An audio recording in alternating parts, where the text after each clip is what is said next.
બીકાનેરના રાજા કલ્યાણમલના દીકરા હતા અને તેઓનું નામ હતું પૃથ્વીરાજસિંહ। આ કવિ એવા સ્વતંત્ર મિજાજના હતા કે તેઓ હતા અકબરના દરબારમાં પણ પ્રશંસક હતા મહારાણા પ્રતાપના, અને તેમણે અકબર સામે કેસરિયા કરી યુદ્ધ લડનાર શિવાણાના શાસક કલ્લાજી રાયમલોતના મરણ પહેલા મરશિયા લખ્યા હતા। શીશ કપાયા બાદ લડેલા કલ્લાજી રાયમલોત વિશે તેમની હયાતીમાં તેમણે આ મરશિયા લખ્યા હતા, અને એટલે એવું કહેવાયું છે કે કટિયા પહેલા કોડશું અને ગાથા સુણી ન જાય, જીણવિદ કવિ જતાવ્યો ઉણવિદ કટિયો જાય। પૃથ્વીરાજના લગ્ન મહારાણા પ્રતાપના પરિવારમાં મેવાડમાં થયા હતા, અને અકબર જ્યારે પોરસાઈને એવું કહેતો કે મેં તમામને આધીન બનાવી નાખ્યા છે અને સમાધાન કર્યું છે,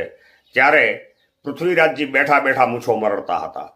અને એક વખત મહારાણા પ્રતાપની ચિઠ્ઠી આવે છે, ત્યારે અકબર કહે છે કે જોઈ લે, આ તારા સાસરિયા તરફથી પણ મને પ્રેમપત્ર આવી ગયો।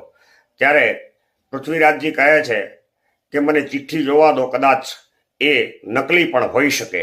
ત્યારે અકબર કહે છે હવે તું જ જો અને તું જ આમાં ખરાઈ કર। અને આ ચિઠ્ઠીના પ્રત્યુત્તરમાં તેઓ મહારાણા પ્રતાપને એક ચિઠ્ઠી લખે છે, અને કવિતમાં તેઓ લખે છે મેં આજ સુણ્યો હે નાહરડો શાળા રે ભેગો સોવેલો, એટલે કે આ નાર સિંહ જે શિયાળો ભેગો શું છે, મેં આજ સુણ્યો હે સૂરજડો બાળદરી ઓછ ખોવેલો, એટલે મેં આજ સાંભળ્યું છે કે આ સૂરજ છે એ વાદળોથી ઢંકાઈ જશે। મેં આજ સુણ્યો હે ચાતકડો ધરતીનો પાણી પીવેલો, ચાતક પક્ષી હંમેશા વરસાદનું પાણી પીએ છે, અને તે શું ધરતીનું પાણી પીશે। મેં આજ સુણ્યો હે હાથીડો કુકરિયા જૂણી જીવેલો, મેં આજે એવું સાંભળ્યું છે હવે હાથીઓ કૂતરા જેવું જીવન જીવશે। મહારાણા પત્ર મળે છે અને મહારાણા કદી ન ઝૂકવાનું નિયમ લે છે।